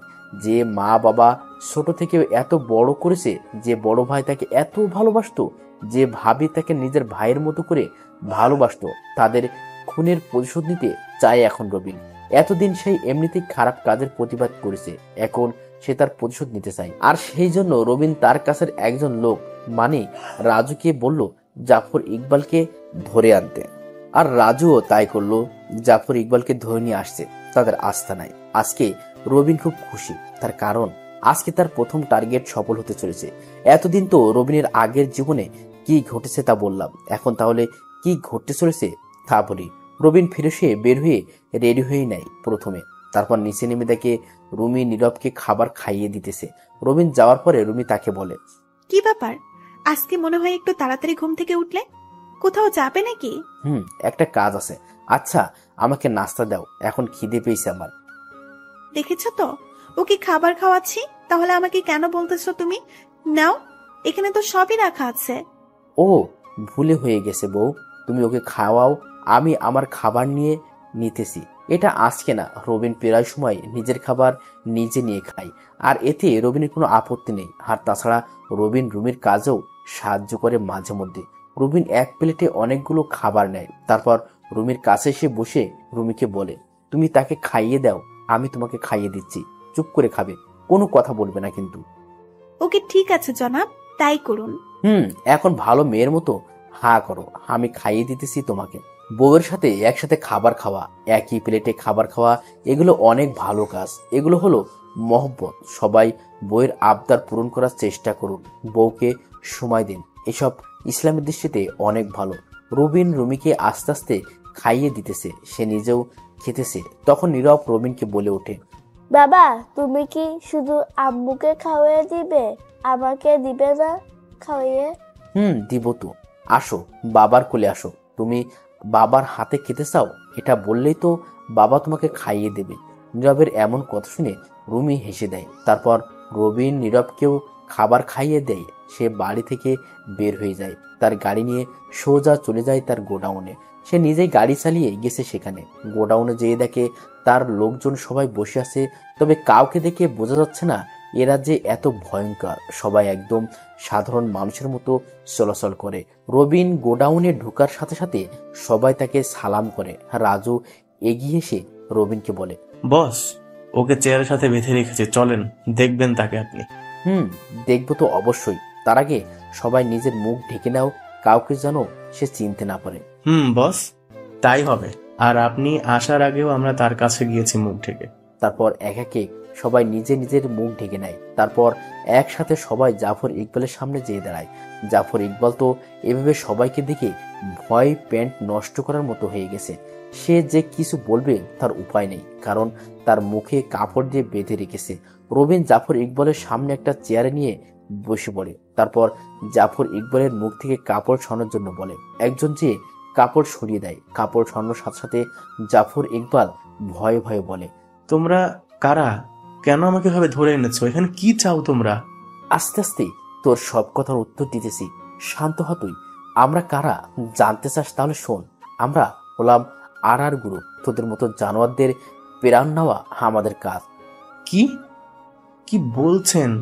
আমি তো কিছু করিনি, প্লিজ আমাকে মাফ করে দিন, আমাকে ছেড়ে দিন, দরকার হলে আমার সব সম্পত্তি নিয়ে নিন, আপনি তারপর আমাকে কিছু করবেন না। চুপ কর জানোয়ার, তুই কি আমাকে লোভী ভাবতেছিস নাকি? আমার যা আছে তা নিয়েই আমি অনেক সুখী আছি। মাফ করবেন ভাই, আমি কি করেছি যার জন্য আমাকে এভাবে ধরে এনেছেন? আমি কি বড় কোনো ভুল করেছি নাকি ভাই? তা তো করছোস। এমপি আব্দুল কাদের সাহেবকে খুন করে এখন সাধু সাজার দরকার নেই তোর। ভাই সেটা আমি করি না, প্লিজ বিশ্বাস করুন আমার কথা। রবিন জাফর ইকবালের কথাই উহু করে হেসে ওঠে। তারপর জাফর ইকবালকে ঠাস করে একটা থাপ্পড় মেরে বলে, তুই করছিস না তাই না? তুই এটাতে জড়িত আসোস, পুলিশ অফিসার এটাতে জড়িত আছে, আর কে কাছে ওটা বল, নাহলে এখনই তোকে মেরে ফেলবো। বলছি ভাই, এটার মেইন কে তা আমি জানি না, তবে যদি এমপি আব্দুল কাদের সাহেবের বিরোধী দলের এমপি যে ধরিয়েছে তাকে ধরতে পারেন, তাহলে মনে হয় কিছু জানতে পারবেন। তুই শিওর তো তাকে ধরলে কিছু জানতে পারবো? আমি শিওর, কারণ আমি তারই একজন লোক। তাহলে তো পরের টার্গেট পেয়ে গেলাম। এখন তোর বেঁচে থাকার কোনো অধিকার নেই। ভাই আমাকে মারবেন না, আমি তো আপনাকে সব বলেই দিয়েছি। সব বলছিস ঠিক, কিন্তু তুই কি এখন আর আমার পরিবারকে ফিরিয়ে দিতে পারবি? না, পারবি না। তাহলে তোর বেঁচে থাকার কোনো মানে হয় না। আপনার পরিবার মানে আপনি কে ভাই? আমার পরিবার, আমি রবিন রাব্বি, এমপি আব্দুল কাদেরের ছেলে। তোরা আমার পরিবারকে বাঁচতে দিলে না। রাজু, নিয়ে আয় আমার জিনিসগুলো। রাজু রবিনের কথা মতো রবিনের কাছে একটা বক্স এনে দেয়। রবিন বক্সটা খোলার সাথে সাথে জাফর ইকবাল ভয়ে চিৎকার করে বলে ওঠে। জাফর ইকবাল ভয় পেয়ে এই কথা বলল, তার কারণ হলো রবিন যে বক্সটা খুলেছে ওই বক্সে ছিল ব্লেড আর মরিচের গুঁড়ো। জাফর ইকবাল ভালো করে বুঝতে পারছে তার জন্য এসব আনা হয়েছে। সে বুঝে গেছে তার আজকে মরতেই হবে, তাই সে এত কষ্ট পেতে চায় না। সে চায় মরলে এভাবেই মরে যেতে, এত কষ্ট পাওয়ার থেকে। কিন্তু রবিন তো আর তার কথা শুনবে না। তার কারণ রবিন এখন তার প্রতিশোধের নেশায় আছে। তার কাছে এখন এসব বলে কিছুই লাভ হবে না। রবিন জাফর ইকবালের কথায় কোনো কান না দিয়ে একটা ব্লেড হাতে নিয়ে নেয় প্রথমে, তারপর মরিচের গুঁড়াগুলো এক পাশে রাখে। জাফর ইকবালের শরীর থেকে সব কাপড় খুলে ফেলে, শুধুমাত্র শার্ট প্যান্ট বাঁধে। তারপর রবিন এলোমেলোভাবে জাফর ইকবালের রানে পোস্ট দিতে থাকে। রবিনের যত লোক আছে তারা ভয় পেয়ে গেছে রবিনের এইরকম আচরণ দেখে। কেউ কিছু বলার সাহস পেতেছে না। জাফর ইকবাল ব্যথায় চিৎকার করতেছে বারবার, কিন্তু তার চিৎকার শোনার মতো লোক এখানে নেই। এখন রবিন রানে অনেকগুলো পোস্ট দিয়ে সেখানে মরিচের গুঁড়ো দিয়ে দেয়। জাফর ইকবাল তো গলা কাটা মুরগির মতো ছটফট করতেছে আর বলতেছে, ভাই আপনার দুটি পায়ে ধরি, আপনি আমাকে গুলি করে মেরে ফেলুন, তারপর আমাকে এভাবে কষ্ট দিয়েন না আর। কান্না করতে করতে কথাগুলো বলল জাফর ইকবাল। তারপর রবিন তার লোকদেরকে বলল, ওই আমি বাইরে আছি, তোরা সবাইকে একটু আদর যত্ন করে শেষ করে দে। এই বলে রবিন বের হয়ে যায় গোডাউন থেকে। আর রাজু যে একটা লাঠি এনে কয়েকটা বাড়ি মারে জাফর ইকবালের পায়ে। জাফর ইকবাল আরো কান্না করে দেয়। রাজু সবাইকে তখন বলে, এটা বলার সাথে সাথে সব লোক জাফর ইকবালের চারপাশে ঘিরে ফেলে। সবাই সবার মেশিন গান হাতে নিয়ে জাফর ইকবালের দিকে তাক করে রেখেছে। তখন রাজু আবার বলে ওঠে, আর গ্রুপ স্টার্ট ফায়ার। রাজুর কথা শুনে সবাই জাফর ইকবালকে কোনো কিছু বলতে না দিয়েই গুলি করতে থাকে জাফর ইকবালের উপর। সেখানে লোকজন ছিল 30 জন। সবাই একটা করে গুলি চালিয়েছে জাফর ইকবালের শরীরে। সবগুলো গুলি বুকে আর হাতে লেগেছে, মাথায় বা মুখে একটাও গুলি লাগে নাই। এখন জাফর ইকবালের মরাদেহ পড়ে আছে। গুলি করার কারণে সে চেয়ার নিয়ে মাটিতে পড়ে যায়। রাজু লোকজনকে বলে, ভাই বলছে এই লাশটা সুন্দর করে এক জায়গায় রেখে দেওয়ার জন্য, যেখানে মানুষের আসা যাওয়া বেশি হয়। রাজুর কথায় তার লোকজন মাথা নাড়িয়ে হ্যাঁ বলে। তারপর রাজু গোডাউন থেকে বের হয়ে রবিনকে বলে, ভাই কাজ হয়ে গেছে, আপনি এখন যেতে পারেন, আর কালকে নিউজ এটা দেখানো হবে সেই ব্যবস্থা করছি। ঠিক আছে তাই কর, আমি তাহলে গেলাম। আর ওর লাশটা জায়গা মতো রাখা হলে কালকে পুলিশ অফিসারকে তুলে নিয়ে আসবি। তারপর সেই লোক যার এমপি হওয়ার শখ অনেক, তার ব্যবস্থা করব। ভাই শুনেছি সেই লোকেরও নাকি অনেক দাপট আছে এলাকায়, তবে এটাকে আমরা ভয় পাই না, আমাদের কাজ আমরা করবই। সে যতই শক্তিশালী হোক, ওকে তো আমরা চাই, সে যেভাবেই হোক। আর আমার দলও কিন্তু অনেক শক্তিশালী, এটাও সবাইকে মানতে হবে। এভাবে আরো কিছু সময় কথা বলে রবিন চলে আসে বাসায়। রবিনকে বাসায় এসে দেখে রুমি অবাক হয়ে বলে, কি ব্যাপার, তুমি এই সময় বাড়িতে? কখনো এই সময় বাড়িতে আসো না তো, শরীর খারাপ নাকি? না শরীর খারাপ না, এমনি চলে এসেছি। আমার বাপটা কোথায়? এতক্ষণ দুষ্টুমি করছে, এখন রুমে যেয়ে খেলা করতেছে।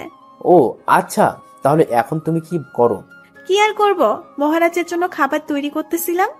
আচ্ছা, তোমার কি কষ্ট হয় না? কেন কষ্ট হবে শুনি? এই যে তোমাকে কোনো সন্তান দিতে পারবো না আমি, এটার জন্য। তোমাকে একদিন বলছি না এটা নিয়ে কথা না বলতে? আমাকে সন্তান দিতে পারবে না কে বলেছে? নীরব আছে না, ওই তো আমাদের নয়নের মণি।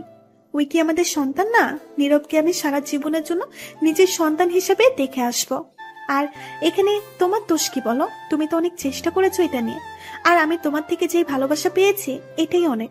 অন্য জায়গায় কখনো এমন ভালোবাসা পেতাম না হয়তো। রুমি কথা শুনে চোখের পানি ছেড়ে দেয়। রবিনের চোখের পানি মুছিয়ে দিয়ে বলে, কি শুরু করছো? মেয়েদের মতো এমন কান্না করতেছো কেন? আমি অনেক খুশি আছি তোমাকে নিয়ে। আমার কোনো সন্তান চাই না, শুধু তোমাকে আর নীরবকে নিয়ে সুখী থাকতে চাই সারা জীবন। সত্যি আমি খুব ভাগ্যবান, নাহলে তোমার মতো একজনকে জীবনে পেতাম না কখনোই। আমিও খুব খুশি তোমাকে আমার জীবনে পেয়ে। আচ্ছা তুমি থাকো, আমি নীরবকে নিয়ে আসতেছি নিচে। এই বলে রবিন চলে যায় নীরবকে আনতে। আর রুমি দাঁড়িয়ে দাঁড়িয়ে মুচকি হাসতে থাকে। রবিন আর রুমির বিয়ের এতদিন হলো, তারপরও তাদের কোনো সন্তান আসার আনাগোনা নেই। তার কারণ হলো রবিন কখনো বাবা হতে পারবে না, ডাক্তার বলেছে। তবে এটাতে রবির কোনো কষ্ট নেই। তার কারণ হলো রবিন তাকে অনেক ভালোবাসে, সেও রবিনকে অনেক ভালোবাসে। আর নীরবকে তার ছেলে ভেবে থাকে রুমি। এই জন্য রুমি কিছুই বলে না। রবিনও অনেক চেষ্টা করেছে সন্তান হওয়ার জন্য, কিন্তু কিছুই লাভ হয়নি। রবিন রুমির কাছ থেকে চলে যায় তাদের রুমে, যে দেখে নীরব সব জামা কাপড় সরিয়ে ছিটিয়ে খেলা করতেছে। রুমের সব কিছু ফ্লোরে পড়ে আছে। এইসব দেখে রবিন হেসে বলল। ছেলের কাছ দেখে বাবা রবিন হেসে দেয়। বাবার হাসির শব্দ শুনে নীরব পিছনে তাকায়। তাকিয়ে রবিনকে দেখে দৌড়ে এসে রবিনের কোলে উঠে যায়। তারপর ছোট ছোট উচ্চারণ করে বলে, বাবা তুমি কখন এসেছো বাড়িতে? আমাকে কেন ডাক দাও না? এই বাড়িতে এসে? এখনই এসেছি বাবা, আর এই তো তোমার কাছে এসেছি তোমাকে নেওয়ার জন্য, কিন্তু তুমি পুরো ঘরে এরকম করে রেখেছো কেন? আমি তো খেলা করছিলাম শুধু বাবা। তাহলে কি আমি খেলা করব না আর? খেলা করো, কোনো সমস্যা নেই, কিন্তু ঘরে যে এরকম করে রেখেছো, আম্মু যদি এসে তোমাকে বকা দেয়। রবিন এটা বলার সাথে সাথে নীরব কান্না করে দেয়। তারপর রবিনকে বলে, আবু কি আমাকে সত্যি বকা দিবে বাবা? নীরবের কান্না করা দেখে রবিন অবাক হয়ে যায়। তখন রুমি পিছন থেকে বলে ওঠে, না বাবা, আম্মু বকা দিব না, তুমি যেভাবে মন চাই সেভাবে খেলা করো। রুমির কথায় রবিন আরো নীরব রুমির দিকে তাকায়। রবিন তাকে মুচকি সে দেয় আর নীরব বলে ওঠে, সত্যি আম্মু তুমি আমাকে বকবে না? আম্মু তাহলে আমি আর একটু খেলা করি এখন। না বাবা, এখন আর খেলা করতে হবে না, আবার পরে খেলা করবে। এখন চলো আমরা নিচে যেয়ে বসে গল্প করব সবাই। ঠিক আছে আম্মু, তুমি যা বলবে তাই করব। তারপর রবিন নীরবকে আর রুমিকে নিয়ে নিচে চলে আসে। সেখানে তারা অনেকক্ষণ সময় নিয়ে কথা বলল। নীরবকে নিয়ে তারা খেলা করলো। খেলা করতে করতে দুপুর হয়ে যায়, তাই সবাই গোসল করে নেয়। নীরবকে রুমি সবসময় গোসল করিয়ে দেয়। সবাই দুপুরে খাবার খেয়ে রবিন একটু রেস্ট নিয়ে রুমিকে বলে চলে যায় তার অফিসে। নিজের অফিস তো, তাই যখন মন চায় তখন যাওয়া যায়। অফিসে যেয়ে কিছু একটা কাজ করে রাতের বেলা চলে আসে রবিন। তারপর টুকটাক কথা বলে দুষ্টুমি করে নীরবের সাথে। পরে সবার খাওয়া দাওয়া করে ঘুমিয়ে যায়। অন্যদিকে রাজুরা সবাই রেডি হয়ে আসে কখন সুযোগ পাবে, এটার আশায় যে জাফর ইকবালের লাশটা সুন্দরভাবে এক জায়গায় রাখতে পারে। ঢাকা শহরের যেখানে বেশি মানুষের আনাগোনা, সেখানে লাশটা রাখার কথা হয়েছে। অবশেষে সেই সুযোগ পেয়ে গেল রাত 3:30। তারা লাশটা খুব সুন্দর করে রাস্তার মাঝখানে দড়ি দিয়ে বেঁধে ঝুলিয়ে রেখেছে। গায়ে কিছুই ছিল না, শুধু শর্ট প্যান্ট ছিল একটা। তারপর রাজুরা সবাই চলে যায়, তবে লাশের গায়ে একটা কাগজে লেখা আছে আর, যাতে মানুষ বুঝতে পারে এটা আর গ্রুপের কাজ। রাজুরা সবাই চলে যায় সেখান থেকে। তাদেরকে কেউ দেখে না। সিসি ক্যামেরা লাগানো ছিল, কিন্তু তাদেরকে চেনার কোনো উপায় নেই। সবার গায়ে কালো প্যান্ট, শার্ট, জুতা ছিল, মুখ কালো কাপড় দিয়ে ঢাকা ছিল। পরদিন সকালবেলা রবিনের ফোনে কল আসার কারণে তার ঘুম ভেঙে যায়। মোবাইলটা হাতে নিয়ে দেখে রাজুর কল, তাই কলটার সাথে সাথে রিসিভ করলো রবিন। কল রিসিভ করার পরে রাজুকে রবিন বলল, কি রে, কি জন্য এই সকাল সকাল কল দিছিস? ভাই কষ্ট করে একটু টিভিতে খবরটা দেখেন, তাহলে বুঝতে পারবেন সবকিছু। ওকে, আমি দেখতেছি তাহলে। তারপর শোয়া থেকে উঠে ফ্রেশ হয়ে নিচে বসার রুমে চলে আসে রবিন। রবিনকে এই সময়ে রুমি দেখে বলে, কি ব্যাপার, তুমি এই সময়ে কেন উঠলে? তোমার তো এই সময় ওঠার কথা না। কিছু লাগবে নাকি তোমার? না, কিছু লাগবে না, আমি এসেছি একটা খবর দেখতে, খুব জরুরি একটা খবর দেখা লাগবে। ও ঠিক আছে, তাহলে দেখো। আর নীরব কি করতেছে, ঘুমিয়ে আছে নাকি? দেখলাম তো ঘুমিয়ে আসো, তাই আর জাগে তুলি না। এখন তো মাত্র 7:15 বাজে, বাচ্চা মানুষ, আরো পরে উঠলে কোনো সমস্যা নেই। তা ঠিক বলেছ। আচ্ছা তোমাকে কি চা দেবো এখন? দিলে তো খুব ভালো হয়। এই বলে রুমে চলে যায় চা আনার জন্য। আর রবিন টিভিটা অন করে সোফায় বসে পড়ে। তারপরে একটা খবর চ্যানেলে যায় রবিন। সেখানে দেখতে পায় জাফর ইকবালের মরদেহ দেখাইতেছে। লাশটা দড়ি দিয়ে বেঁধে রেখেছে এবং ঝুলে আছে এখনো। পুলিশ অফিসার আরো অনেক পুলিশ এসেছে। হাজার হাজার মানুষ ভিড় করে আছে লাশ দেখার জন্য। সাংবাদিক পুলিশকে অনেক কিছু জিজ্ঞেস করতেছে, কিন্তু পুলিশের কাছে কোনো উত্তর নেই। অনেকক্ষণ পর লাশটা নামানো হয়। তারপর লাশটা পুলিশ সাথে করে নিয়ে যায় থানায়। কেউ কিছুই বলতে পারতেছে না কে বা কারা এই কাজ করেছে। রবিন এসব দেখে একটা মুচকি হাসি দেয়। রুমি চা নিয়ে এসে দেখে রবিন মুচকি মুচকি হাসতেছে। তখন রুমি রবিনকে বলে, কি হয়েছে, এভাবে মুসকি মুসকি হাসতেছো কেন? আজকে নিউজ দেখিছো, জাফর ইকবালের খুন হয়েছে। কিভাবে খুন হয়েছে, কে করেছে কিছুই বলতে পারে না। পুলিশ আর জাফর ইকবাল হলো রাজ্জাক সাহেবের লোক।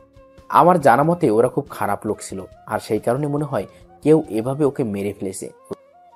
বুঝলাম, কিন্তু তুমিও একটু সাবধানে চলাচল করবে এখন থেকে। বলা তো যায় না কখন কি হয়ে যায়। আর এই নাও তোমার চা। রুমি রুবিনকে একটা চা দিয়ে রবিনের পাশে বসে পড়ে। রবিন চা খেতে খেতে রুমিকে বলে, ভাবছিলাম বাবার এই এমপির ক্ষমতা আমার হাত থেকে চলে যাওয়ার পরে সামনে তো রাজনৈতিক ভিতরে যাব না, এমপি হওয়ার জন্য দাঁড়াবো না, কিন্তু এখন মনে হচ্ছে দাঁড়াতে হবে। তা না হলে কিছু মানুষরূপী জানোয়ারদের দেশটাতে শেষ করে দিবে। মানুষ তাদের জন্য শান্তিমতো এলাকায় থাকতে পারবে না। আমারও মনে হয় রাজনৈতিক করা ঠিক না, কিন্তু মানুষের মুখের দিকে তাকিয়ে তোমার দাঁড়ানো উচিত। হয়তো তোমার অনেক কষ্ট হয়ে যাবে, কিন্তু অনেক মানুষ তোমার কষ্টের উছিলায় সুখী থাকতে পারবে। সেই কারণেই তো মনে হয় ভাইয়ার কথাটা রাখতে পারবো না আমি। তা ঠিক বলেছ। আচ্ছা, দরকার হলে আমরা আর ওই বাসায় যাব না, মাঝে মাঝে যে বাড়িটা পরিষ্কার করে আসবো। বাবার নিজের তৈরি করা বাড়ি যদি এভাবে ফেলে রাখি তাহলে তো হয় না। ঠিক আছে, তাই হবে। আচ্ছা, অনেক কথা হয়েছে, এখন তুমি নাস্তা রেডি করো, আমি নীরবকে নিয়ে আসতেছি। রুমি ঠিক আছে বলে চলে যায় নাস্তা রেডি করার জন্য, আর রবিন চলে যায় তাদের রুমে, যে দেখে নীরব ঘুমিয়ে আছে। তাই রবিন খুব যত্ন সহকারে নীরবকে ঘুম থেকে জাগিয়ে নেয়। তারপর রবিন তার নিজের হাতে নীরবকে মুখ ধুয়ে দেয়। নীরবকে কোলে তুলে নেয় রবিন। চলে আসে নিচে, এসে দেখে রুমি সবকিছু রেডি করে চেয়ারে বসে আছে। রবিন যাওয়ার পরে রুমি রবিনকে বলে, এসেছো? আচ্ছা বসো, তোমার আবার লেট হয়ে যাবে অফিসে যেতে। এখন অফিসে যাব না, একটু থানা থেকে ঘুরে আসবো, তারপর অফিসে যাব। এভাবে আরো কিছু কথা বলে খাওয়া দাওয়া শেষ করে নেয় সবাই। তারপর রবিন রেডি হয়ে চলে যায় থানায়। সেখানে যাওয়ার পরে পুলিশ অফিসার রবিনকে দেখে বলে, আরে আপনি আসেন, বসেন। কোনো দরকার নাকি এই সময়ে আসলেন? কোনো দরকার না, এমনি জানতে আসলাম জাফর ইকবাল যে মারা গেছে ওটার কোনো কিছু জানতে পারছেন কিনা। না, কিছু জানতে পারিনি, তবে আমাদের ধারণা এটার ভিতর মনে হয় কোনো বড় রহস্য আছে, না হলে কেউ কি কাউকে এভাবে মারে নাকি? আপনারা কিছু জানতে পারবেন না, আপনারা করেনটা কি আমি বুঝি না। সরকার আপনাদেরকে কেন টাকা দেয়? এভাবে বলবেন না, আমি জানি আপনি কেন এই কথাটা বলছেন, কারণ আপনার পরিবারের খুনিকে এখনো আমরা খুঁজে বের করতে পারিনি, তবে আমরা চেষ্টা করে যেতেছি তাদেরকে খুঁজে বের করার জন্য। পুলিশের এই কথা শুনে রবিন কিছু সময় হাসলো হু হু করে। তারপর রবিন চোখ মুখ গরম করে চিৎকার করে বলে ওঠে, আপনাদের কিছু করতে হবে না, যা করার আমি করে নিব। এই কথা বলে রবিন পুলিশকে আর কোনো কিছু না বলতে দিয়ে বের হয়ে যায় থানা থেকে। তারপর চলে যায় তার অফিসে, সেখানে যেয়ে কাজ করতে থাকে। কাজ করতে করতে দুপুর হয়ে যায়, তাই রবিন বাসায় চলে আসে। বাসায় আসার পরে সবার সাথে খাওয়া দাওয়া করে নেয়। তারপর আবার রুমির কাছে বলে চলে যায় অফিসে। যাওয়ার সময় গাড়িতে বসে রাজুর কাছে কল দেয় রবিন। রাজু কল ধরার পরে রবিনকে বলে, বলেন ভাই, কোনো দরকার নাকি? আজকে পুলিশ অফিসারকে তুলে নিয়ে যা তোরা, তবে খুব সাবধানে কাজ করবি। তারপর তাকে কিছু জিজ্ঞেস করে মেরে দিস। আজ রাতের মধ্যে কাজ হয়ে যাবে, আপনি কোনো চিন্তা করবেন না। রাজুর সাথে আরো কিছু কথা বলে চলে যায় রবিন তার অফিসে। সব কাজ শেষ করে রবিন তার বাড়িতে চলে আসে সন্ধ্যার দিকে। অন্যদিকে রাজুরা সবাই মিলে পুলিশ অফিসারকে তুলে নিয়ে যায় রাস্তা থেকে। পুলিশ অফিসার তার বাড়িতে যাওয়ার পথে এমন হয়েছে। পুলিশ অফিসারকে সেই গোডাউন নিয়ে রাজু তাকে কিছু কথা জিজ্ঞেস করে। পুলিশ অফিসার ভয়ে ভয়ে বলে দেয় সবকিছু। আর যা বলে এটা শুনে তো রাজু তার নিজের কানকে বিশ্বাস করতে পারতেছে না। তাই রাজু পুলিশ অফিসারকে না মেরে সাথে সাথে রবিনকে কল দেয়। রবিন রাজুর কল পেয়ে রিসিভ করার পরে রাজু বলে ওঠে, ভাই আপনি একটু তাড়াতাড়ি গোডাউনে চলে আসেন। আসতেছি, কিন্তু কেন?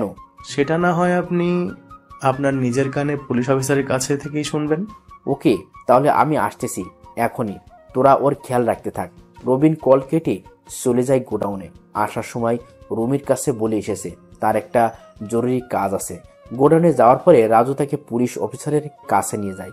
আর পুলিশ অফিসার রবিনের সামনে আবার সবকিছু বললে। সব শুনে তো রবিনের চোখ মুখ লাল হয়ে যায়। তার মনে হচ্ছে তার চোখ দিয়ে আগুন বের হবে। এখন রবিন সাথে সাথে পুলিশ অফিসারকে গুলি করে মেরে ফেলে। তারপর কি হয়েছে এবং পুলিশ অফিসার কি এমন বলল, সব জানার জন্য অপেক্ষা করতে থাকুন।